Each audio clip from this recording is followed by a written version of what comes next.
मैं हूं सुमित और आप देख रहे हैं सबसे तेज न्यूज।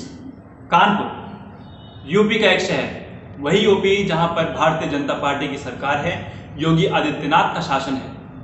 वही यूपी जिसके बारे में लगातार हमारे मुख्यमंत्री योगी आदित्यनाथ ये दावा करते रहे हैं कि मुजरिम गुंडे बदमाश या तो जेल में है या फिर यूपी छोड़कर भाग गए हैं। वही यूपी जिसके बारे में लगातार ये बात कही जाती रही है कि यूपी की दबंग यूपी की पुलिस है, कोई गुंडा बदमाश यूपी का दबंग नहीं बन सकता। उसी यूपी के कानपुर शहर में 8 ऑन ड्यूटी पुलिस वालों का कत्ल कर दिया जाता है और कातिल जिसका नाम विकास दुबे है वो अब फरार है। इस बात को 6 दिन बीत चुके हैं लेकिन विकास दुबे का कोई पता नहीं है। आखिर कौन है ये विकास दुबे? क्या उसे राजनीतिक संरक्षण हासिल है? और भी कई सवाल हैं जिस पर आज मैं इस वीडियो में बात करने आया हूं। तो पूरा देखें, इस वीडियो को अंत तक देखें और अगर आपने अभी तक चैनल सब्सक्राइब नहीं किया है तो सब्सक्राइब करें चैनल को और प्रेस करें बेल आइकन सभी लेटेस्ट अपडेट्स के लिए। कौन है ये विकास दुबे और क्यों अभी तक ये बाहर है और क्यों अभी तक विकास दुबे को आतंकवादी घोषित नहीं किया गया?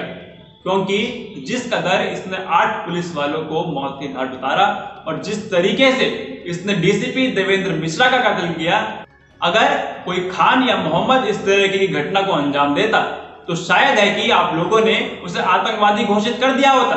लेकिन क्यों विकास दुबे को अभी तक आतंकवादी घोषित नहीं किया गया? क्यों उस पर अभी तक नेशनल सिक्योरिटी एक्ट NSA नहीं लगाया गया? और बात सिर्फ कानपुर की नहीं है, विकास दुबे का इससे पहले भी बहुत पुराना इतिहास रहा है, एक काला इतिहास रहा है।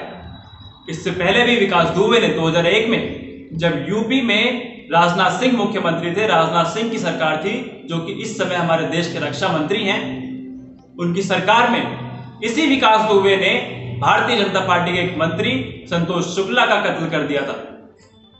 यानी कि आप ये बात पहले से जानते थे कि विकास दुबे क्या कर सकता है, तो क्या आप इस घटना के होने का इंतजार कर रहे थे? क्यों अभी तक विकास दुबे पर कोई कार्रवाई नहीं की गई? मेरा सवाल है योगी सरकार से, मुख्यमंत्री योगी आदित्यनाथ से। आप जानते हैं कि विकास दुबे क्या कर सकता है, उस पर इसके अलावा भी 60 से ज्यादा मुकदमे दर्ज हैं और जब से आपकी सरकार आई है 3 साल से, पिछले 3 साल से आप यूपी में राम राज का दावा कर रहे हैं, राम राज की बात कर रहे हैं। तो क्यों अभी तक आपने विकास दुबे पर कोई कार्रवाई नहीं की? क्योंकि आप विकास दुबे को बहुत बेहतर जानते हैं, आप ही की पार्टी के मंत्री को उसने मौत के घाट उतारा था। क्या यही है आपका रामराज? और सर, आपका यूपी तो दहेज हत्या के मामले में भी नंबर 1 पर आता है। खैर, आज मैं इस पर बात नहीं करने आया हूं, मुद्दा ये नहीं है। मेरा सीधा सा सवाल है, क्या आप इसी रामराज की बात कर रहे थे? और मैं जानना चाहता हूं कि कहां गए वो पत्रकार जो कहते थे nations wants to know. Sir, कहां गए आप? अब आप क्यों सवाल नहीं कर रहे? क्योंकि अगर यही घटना किसी और राज्य में हुई होती जहां पर भारतीय जनता पार्टी की सरकार नहीं है, तब तो आप बिना किसी सबूत के सीधा आरोप लगा देते हैं कि सोनिया गांधी ने मरवाया है, कि सोनिया गांधी आप इटली फोन करके बताएंगी कि मैंने मरवा दिया। सर, अब आप कहां गए? क्यों आप योगी सरकार से सवाल नहीं कर रहे? आखिर विकास दुबे को पता कैसे चला कि पुलिस उसके घर आ रही है? वो कैसे इतनी तैयारी से बैठा हुआ था?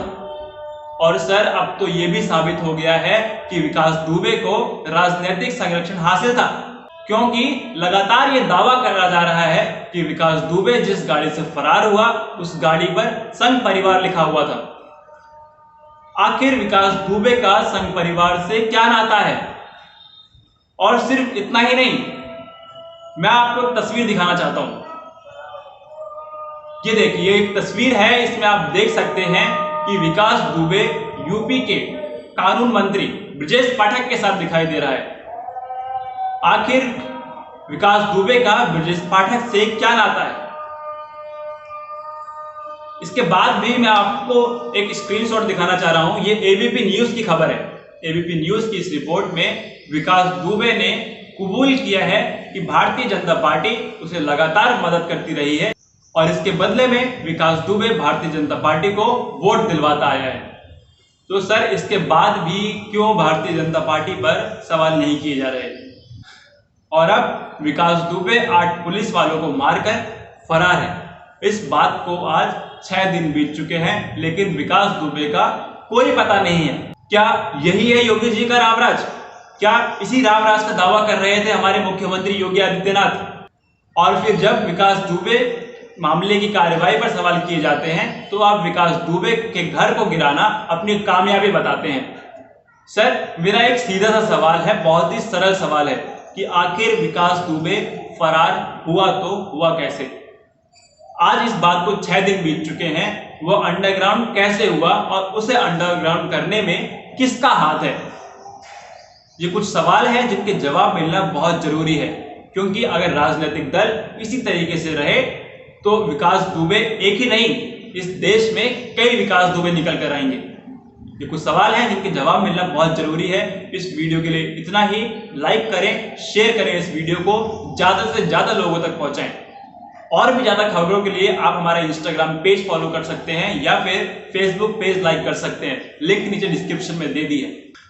और एक बात मैं आपको बताना चाहता हूं कि अब से हर रविवार को मैं आपके साथ एक नए कार्यक्रम के साथ आऊंगा। कार्यक्रम का नाम है कहानी रविवार की। हर रविवार शाम 5 बजे मैं आप सभी लोगों के लिए एक नई कहानी लेकर आऊंगा। एक कहानी मैं इस पर डाल चुका हूं, अगर आपने अभी तक नहीं देखी है तो जरूर देखें उसे, लिंक नीचे डिस्क्रिप्शन में दे दी है। तो मिलते हैं अगली वीडियो में। खुश रहें, स्वस्थ रहें।